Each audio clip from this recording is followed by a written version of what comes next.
Bonjour à tous et bienvenue sur ce premier cours sur les suites. Donc avant de se lancer dans de grandes définitions un petit peu compliquées, d'aborder des propriétés mathématiques assez précises, on va tout simplement commencer par définir ce qu'est une suite. Donc plutôt que de commencer par vous donner la définition mathématique, je vais plutôt commencer par vous donner un exemple qui vous permettra d'assimiler un petit peu plus facilement ce concept mathématique. Et surtout, ça vous fera un exemple bien ancré qui vous permettra de vous rappeler ce qu'on entend quand on parle de suite. Donc, je vais vous demander de prendre une liste de nombres formée par tous les nombres pairs et qu'on va ranger dans l'ordre croissant. Donc, nous, dans notre cas, la liste, ça va donner 0, 2, 4, 6, 8, etc.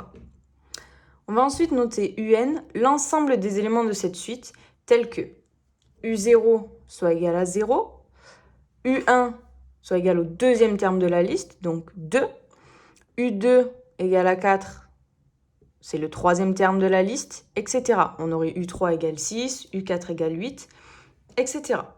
En fait, ici, on vient tout bonnement de définir ce qu'était une suite numérique. Donc, de façon un petit peu plus mathématique, on va dire qu'une suite UN, c'est une liste ordonnée de nombres, tels qu'à tout entier, petit n ici, on associe un nombre réel UN. Alors, comment ça, une liste ordonnée ? Eh bien, si vous avez fait attention, on n'a pas pris notre liste dans n'importe quel ordre. On n'est pas passé de U0 à U6, puis à U10 pour revenir à U4. Non, on a pris les indices les uns à la suite des autres. U0, puis U1, puis U2, etc. Voilà pourquoi on dit que c'est une liste ordonnée de nombres. Ensuite, pourquoi tout entier n ? Pourquoi est-ce qu'on indice sur les n ? Eh bien, vous n'allez jamais trouver de suite numérique indicée sur autre chose que des nombres entiers naturels. C'est-à-dire qu'on n'aura pas de U de moins 1, U de moins 6, donc sur les relatifs, ça n'existe pas. De même qu'on ne pourra pas avoir U de 0,1, U de 2 tiers, ça non plus, ça n'existe pas. On indice uniquement sur les entiers naturels, et donc à un entier naturel, on va associer un nombre réel UN. Donc ici, dans notre exemple, c'était que des nombres entiers, pairs, mais ça pourrait être n'importe quoi d'autre. N'importe quel nombre réel pourrait convenir.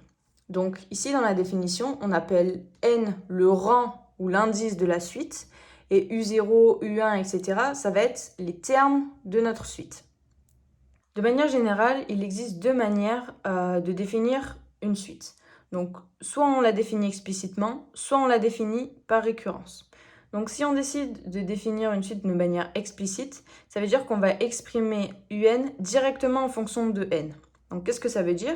Eh bien, par exemple, ici, on a des définitions explicites de suite. UN égale 6n, UN égale moins 3n plus 2. Ici, UN, c'est simplement une expression en fonction de n. On n'a pas d'autres termes qui interviennent, on n'a pas de UN-1 dans la formule. Alors ici, ce sont des expressions assez simples. Vous pourriez tout à fait avoir du UN égale cosinus n moins sinus n, par exemple. Mais ça ne change rien, ça reste une définition explicite parce que UN ne dépend que de n. Alors de constante aussi, c'est possible.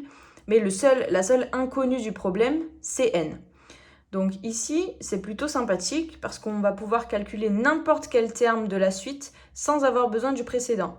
Par exemple, si vous voulez calculer U10, U100, U1 million dans le contexte d'un exercice, eh bien, avec la définition explicite, pas de problème. Vous remplacez simplement n par la valeur de votre choix, donc 10, 100, 1 million, 1 milliard, ce qui vous arrange. Et vous pourrez trouver la valeur directement sans avoir à calculer toutes les valeurs de la suite les unes après les autres. Donc c'est un petit peu la principale différence par rapport à la définition par récurrence. Donc dans une définition par récurrence, chaque terme de la suite UN est obtenu à partir du précédent. Donc typiquement, une définition par récurrence, ça va être ça. On va avoir le premier terme, toujours, parce qu'on a besoin de savoir par lequel on commence. Donc ici, U0 égale 0 par exemple. Petite remarque, le premier indice d'une suite n'est pas toujours 0, ça peut très bien être 1, 2, 10 en fonction du contexte, mais souvent, en général dans les exercices, c'est soit 0, soit 1. Petit aparté. Et donc, on a besoin du premier terme et d'une définition par récurrence. Donc, UN plus 1 en fonction de un. Donc ici, on va avoir un plus 1 égale 2 un plus 1, mais ça peut être n'importe quelle autre expression en fonction de un. Donc ici, vous aurez peut-être deviné ce qui va poser problème. Contrairement à la définition explicite, ici, on ne peut pas calculer un plus 1 si on ne connaît pas la valeur de un. Donc, c'est-à-dire que si vous cherchez à calculer u10 milliards, eh ben, vous aurez besoin de calculer u0, puis u1, puis u2, puis u10, puis etc. jusqu'à u10 milliards. La forme par récurrence, c'est pas celle qu'on préfère en général, mais il faut savoir qu'elle existe et on va rencontrer des exemples par la suite pour lesquels on utilisera uniquement une définition par récurrence. Donc voilà pour ce premier cours d'introduction avec les généralités d'une suite. Je vous souhaite une bonne fin de journée et à très bientôt.